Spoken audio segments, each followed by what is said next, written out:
আসসালামু আলাইকুম viewers, welcome to Ferdousi kitchen. আর আজকের রেসিপি লটকা শুটকি ভুনা। কিছু মানুষের কাছে এই শুটকিটা খুবই পছন্দের, আর সেই শুটকির প্রিয় মানুষগুলোর জন্যই আমার আজকের রেসিপি। এখানে আমি শুটকি নিয়েছি 150 গ্রাম পরিমাণ। সবগুলো শুটকি আমি মাথার অংশটা কেটে, যে অংশগুলো শুটকি থেকে ফেলে দিতে হয় ওগুলো ফেলে দিয়ে মিডিয়াম সাইজ করে কেটে নিয়েছি। গরম পানি দিয়ে শুটকিগুলো 20 মিনিটের মতো ভিজিয়ে রাখবো, যাতে শুটকির উপরে যে ময়লার অংশটা থাকে এটা খুব সুন্দরভাবে পরিষ্কার হয়ে যায়। 20 মিনিট হয়ে গেছে। এখন এই পানি থেকে শুটকিগুলো তুলে নিয়ে আরও 3-4 বার পানি বদলিয়ে হালকা গরম পানি দিয়ে শুটকিগুলো ধুয়ে নিব, যাতে শুটকির থেকে যে বালুটা বের হয় সেটাও পরিষ্কার হয়ে যাবে, আর শুটকির উপরের অংশটাও খুব ভালোভাবে পরিষ্কার হবে।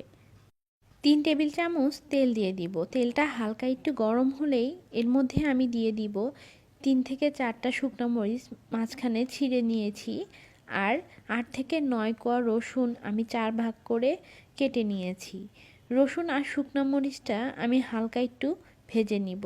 ভাজা হলে এর মধ্যে আমি দিয়ে দিব ধোয়া শুটকি মাছগুলো। শুটকি মাছগুলো দেওয়ার পর হালকা একটু লবণ ছিটিয়ে দিব। দেখুন শুটকি মাছগুলো কিন্তু একদমই পরিষ্কার হয়ে গেছে। এখন শুটকি মাছ সহ আমি কিছুক্ষণ আরও এটা হালকা ভেজে নিব। ভাজা হয়ে গেছে। এখন আমি শুটকি মাছগুলো একটি পাত্রে তুলে নিব। এবার একই পাত্রে আমি দিয়ে দিব 1/3 কাপ তেল। এর মধ্যে আরও দিয়ে দিব 1.5 কাপ পেঁয়াজ কুচি। আপনারা চাইলে এখানে পেঁয়াজ বাটাটাও ব্যবহার করতে পারেন, আর শুটকিতে তেলটা একটু বেশি খেতেই ভালো লাগে। পেঁয়াজ কুচিগুলো হালকা বাদামি করে একটু ভেজে নিব। পেঁয়াজগুলো ভাজা হয়ে গেছে। এখন আমি একে একে মশলাগুলো দিয়ে দিব। 3 স্পুন মরিচের গুঁড়া আর 1 স্পুন হলুদের গুঁড়া। শুটকিতে ঝালটা একটু বেশি খেতেই ভালো লাগে। এখন পেঁয়াজের সাথে মশলাগুলো ভালোভাবে মিশিয়ে নিব। হালকা একটু পানি দিয়ে দিব যাতে মশলাটা পুড়ে না যায়। মশলার সাথে পানিটা ভালোভাবে মিশিয়ে নিয়ে এখন আমি এর মধ্যে দিয়ে দিব 1 স্পুন জিরার গুঁড়া, 1 স্পুন ধনিয়ার গুঁড়া, আর 1 স্পুন রসুন বাটা। এখানে আস্তা রসুন দিয়েছি, এর জন্য রসুন বাটাটা একটু কমই দিলাম। এখানে আমি কোনো আদা বাটা ব্যবহার করব না, আপনারা চাইলে ব্যবহার করতে পারেন। অল্প অল্প পানি দিয়ে মশলাটা ভালোভাবে কষিয়ে নিব। এভাবে মশলা কষালে মশলার ঘ্রাণটা অনেক সুন্দর হয়, আর রান্নার কালারটাও। স্বাদ মতো কিছুটা লবণ দিয়ে দিব।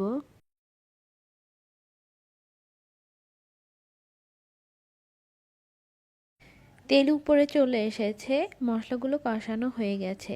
এখন আমি এর মধ্যে দিয়ে দিব ভেজে রাখা শুটকি মাছ, রসুন আর শুকনো মরিচ দিয়ে ভালোভাবে মশলার সাথে মিশিয়ে কষাতে থাকবো আরও কিছুক্ষণ। মাঝে মাঝেই একটু পানি দিব আর কষাবো।